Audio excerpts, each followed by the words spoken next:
আমি অনেকগুলা গল্প শুনেছিলাম, কিন্তু বাংলা আউটলুক যেটা করেছে এটা টোটালি এই স্টোরিটাকে স্পয়েল করে দিচ্ছে আর কি। সেটাতে আমার নামটা এনে কিন্তু আমি এটাতে কোনো কিন্তু মানে এটাতে জনাব এটাতে আমি কোনো কমেন্টও করি নাই। কিন্তু জনাব রশিদ আবার বলছেন যে হ্যাঁ এরকম একটা ঘটনা ঘটছে, এইটা আবার কেমনে হইলো? এটা সেই কমেন্ট করতে পারে, maybe he was engaged, but কিন্তু সেটা নিয়ে আমাকে বারবার ফোন মানে দিতেছিল, আচ্ছা, তখন আমি মনে হয় বিদেশে ছিলাম। ও আপনি আপনি তো আমি এটা নিয়ে আমি এটা নিয়ে কোনো কমেন্টও করি নাই। এবং আমি ওই ফুল যে স্টোরিটা, আমার এটা দেখে অনেক হাসি পাইছে, এটা আমার ফুলটা মানে সত্য না। তবে আসিফ স্যারের যে ছাগল খাওয়া হয়েছে রান্না বান্না করে, এটা সত্য, এটা আমি আমি শুনেছি।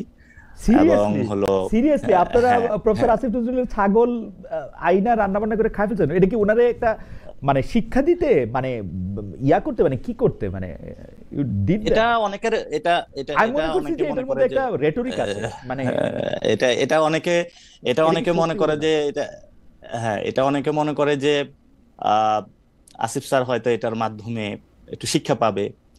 আবার এটা অনেকে মনে করে যে আহ ঠিক আছে, ওই যে থাকলো, যে বাড়ির পাশে আপনার ছেলে একটা হাঁস খেয়ে ফেললেন আবার কিনে দিলেন। পরে আমি শুনছি নাকি সত্যি সত্যি তাকে হলো একটা ছাগল কিনে দেওয়া হয়েছে।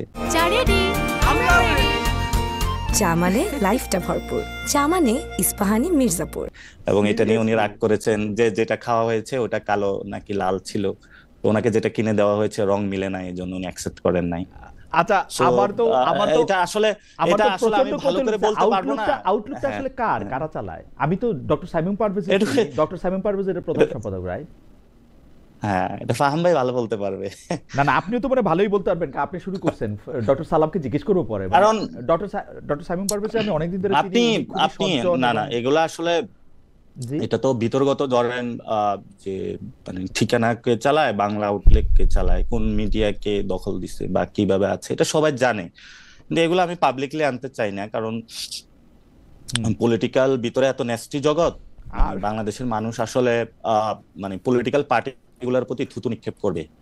তো এটা people will discover what's happening that. তা আমি মাঝে মধ্যে কিছু কথা বলে ফেলি, পলিটিক্যাল যারা পার্সন, বিজ্ঞজন যারা নিজেদেরকে দাবি করে, বর্ষিয়ান পলিটিশিয়ান, তারা বলে যে ওরা বাচ্চামি কথা বলে, মানে থাকে না বিতর্গত কিছু বললে ওরা মনে করে যে না না না আমাদের হলো ভিতরের যে খবর ঠিক আছে, এগুলো বাহিরে আমরা চলে আমরা গেলে। আপনার সত্য কথায় কথা, আসি, বাংলাদেশের পলিটিক্যাল যে কালচার, আপনার কথায় আসি, যে কারণ কালচার হচ্ছে গুলো যে খাওয়া দাওয়ার চলতেছে কথা এগুলো অনেক তো শুনলাম ভালো এবং না। আমি পুরা ব্যাপারটা মানে একটু ভিজুয়ালাইজ করতে পারতেছি, কারণ প্রফেসর আসিফ নজরুলের বাসা যেখানে, তার ছাগল পাশে খুব আগুন গুরুত্বপূর্ণ জ্বালানো কিন্তু হচ্ছে, বাংলাদেশে। রান্না করা হচ্ছে।